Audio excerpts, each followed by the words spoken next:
Halo bosku, kalian apa kabar nih hari ini? Kita jumpa lagi di sini dan dengan bentar.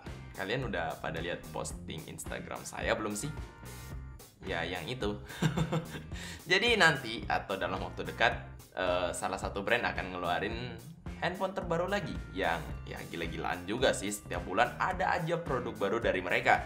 Tapi sebelum kita masuk ke video itu, saya tuh mau ngebahas dulu tentang Realme 7 Pro ini.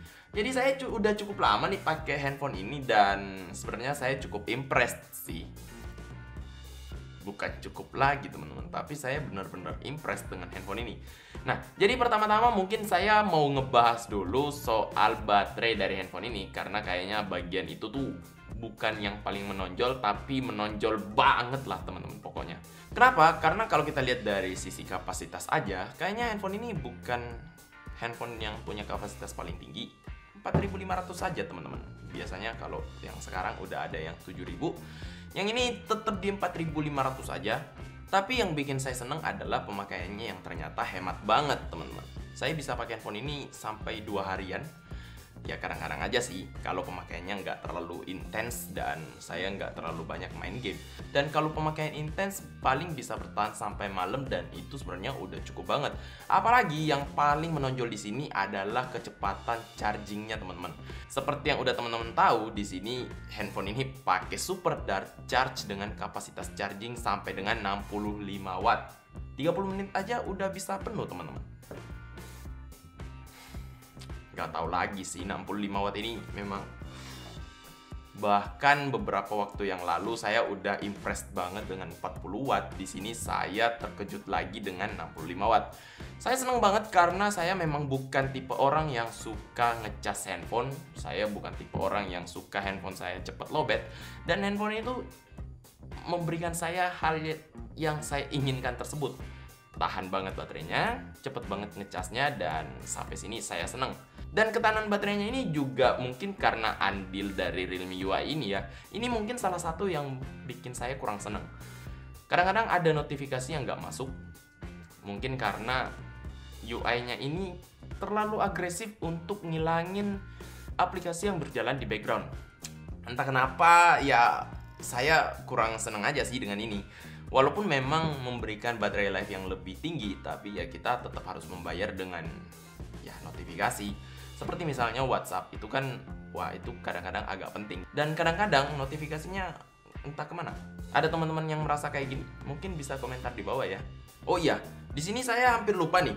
Kalau handphone ini juga udah pakai USB Type-C ya. Ya tentu aja dong. HP zaman sekarang kalau nggak pakai Type-C ya udah ketinggalan banget. Si Apple aja udah pakai USB Type-C to Lightning. Ya ini minimal udah pakai USB Type-C lah. Dan belum cukup sampai di situ aja. Setelah saya pakai handphone ini selama sebulan, baterainya tuh masih tetap aja awet. Jadi saya sampai sini seneng banget dengan baterainya, nggak ada masalah dan saya cukup seneng. Nah, sekarang coba kita bahas ke bagian kameranya. Untuk bagian kamera, handphone ini punya 4 kamera yang setupnya 64 megapiksel. Kamera utama 8 megapiksel kamera ultrawide, 2 megapiksel kamera makro, dan 2 megapiksel depth sensor. Hasilnya menurut saya sih oke banget ya. Kamera 64 megapikselnya juga bisa nangkep foto yang detailnya tuh bagus banget. Warnanya juga oke. Untuk kamera ultrawide-nya sendiri, detail bakalan sedikit berkurang, tapi saya masih bisa bilang ini cukup mantep lah. Karena ya apa yang kalian harapkan dari ultrawide untuk bagian detail. Ultrawide ini memang dirancang supaya kalian bisa mengambil lebih lebar dan bukan untuk foto yang detail memang. Dan seperti biasa untuk handphone Realme punya mode portrait yang rapi banget bokehnya. Di sini foto yang saya ambil tuh bagus banget.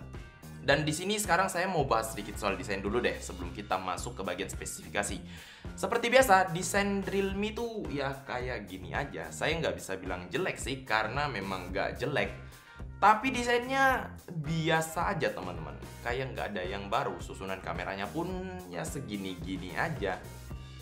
Nggak ada yang berbeda. Bagian belakangnya juga ya segini-gini aja. Walaupun memang pemilihan warna masih bagus sih. Bagian depannya pun nggak ada yang spesial, punch hole hanya satu di depan. Dan pakai layar AMOLED yang mendukung fingerprint dalam layar. Jadi di sini nggak ada masalah karena layar AMOLED sampai sekarang udah terbukti yang masih paling oke lah ya. Dari segi hemat daya dan juga segi warna. dan juga bisa fingerprint dalam layar. Untuk dipakai nonton film ataupun konten di YouTube udah cukup banget, apalagi ukuran layar yang segede ini udah mendukung banget untuk kita menikmati konten dengan lebih baik lagi. Nah, karena bagian desain gak banyak yang bisa kita bahas ya, atau kata lainnya biasa aja, saya langsung lompat aja ke bagian spesifikasi yang mungkin selalu ditunggu-tunggu oleh Realme fans. Ya, kalian. Atau mungkin bukan? Jadi seperti biasa, Realme tuh ngasih spesifikasi yang cukup lumayan. Ya seperti 7 Pro ini udah pakai Snapdragon 720G, octa-core 2,3 GHz dengan GPU Adreno 618. RAM-nya 8 GB, ROM-nya 128 GB yang tentu aja masih bisa kalian pakein micro SD juga karena udah punya slot dedicated sendiri. Nah, di sini 128 GB menurut saya pribadi udah cukup banyak sih, tapi kalau kalian merasa kurang, masih bisa lagi nambahin micro SD. Dan dengan spek segini ya, handphone ini memang nggak ada masalah sama sekali sih. Dalam pemakaian sebulan sih handphone ini jarang banget nge-lag. Saat buka-buka aplikasi juga cukup cepat dan cukup mantap. Cuman ya begitu aja, penghematan baterainya memang terlihat sedikit agresif aja. Kecepatan dan akurasi dari sensor sidik jari di bagian depan juga cukup bagus dan nggak ada masalah. Fitur Face Unlock juga bekerja dengan sangat baik dan di sini saya impress lah dengan sensor-sensornya. Untuk buka kunci ya nggak ada masalah, Face Unlock oke, sidik jari pun oke. Ya di sini kita bisa lihat kalau perbedaan sidik jari dalam layar dari generasi pertama sampai sekarang tuh udah banyak banget perbedaannya. Di sini tinggal tap aja langsung kebuka, tapi ya tentu aja ada sinar yang cukup terang dari handphonenya supaya sidik jari kalian bisa kebaca.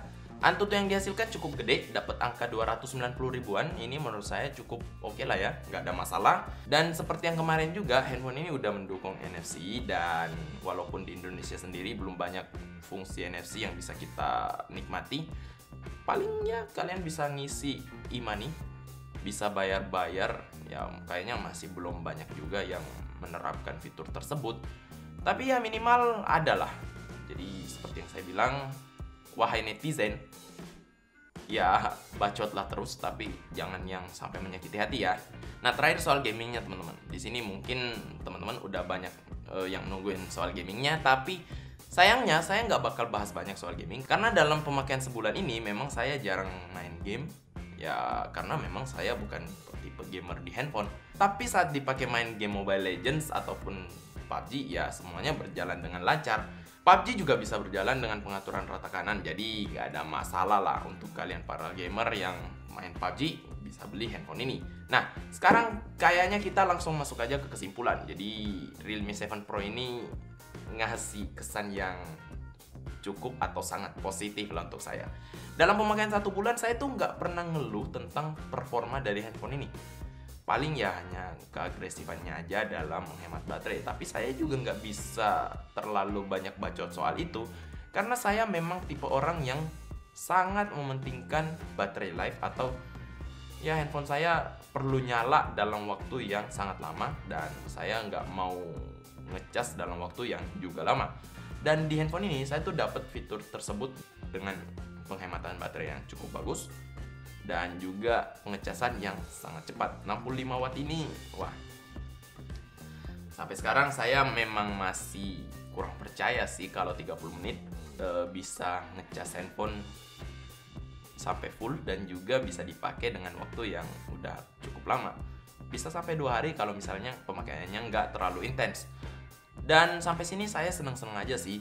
Untuk fitur-fitur lainnya seperti misalnya NFC, ya walaupun memang nggak terlalu terpakai, tapi udah ada, saya cukup senang juga. Kameranya ya masih bisa lah dipamerin ke sosmed, jadi sampai sini nggak ada masalah juga. Untuk main game sendiri, walaupun saya sendiri nggak pakai handphone untuk main game berat lama-lama, handphone ini masih cukup oke juga. Dan sampai sini overall handphone ini punya kesan yang sangat bagus. Dan apakah saya merekomendasikan handphone ini?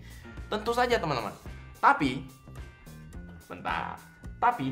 karena besok ini akan muncul tipe baru lagi, ada baiknya kita coba menunggu dulu dan membandingkan dulu dengan produk yang bakal muncul nanti. Karena ya seperti yang kalian tahu, kayaknya sampai sekarang Realme ini jarang banget ngecewain kita. Jadi produknya tuh perlu ditunggu. Siapa tahu yang keluar nanti tuh punya spesifikasi yang lebih oke dengan harga yang lebih oke. Tapi menurut saya sampai di sini handphone ini patut untuk direkomendasikan sih, karena nggak pernah ngecewain, punya performa yang oke, dan juga baterai yang oke, paling penting. Oke deh teman-teman, mungkin sekian dulu aja pembahasan kita untuk Realme 7 Pro kali ini. Kalau kalian suka dengan video ini, langsung aja hajar tombol like dan subscribe di bawah. Jangan lupa untuk share video ini ke semua sosmed teman-teman juga, karena ya saya sangat terbantu dengan share kalian semua ini. Dan kalau kalian gak suka dengan video ini, ya kalian tahu lah harus ngapain. Kalau gitu, saya Felix undur diri. Kita ketemu lagi di video selanjutnya. Bye-bye.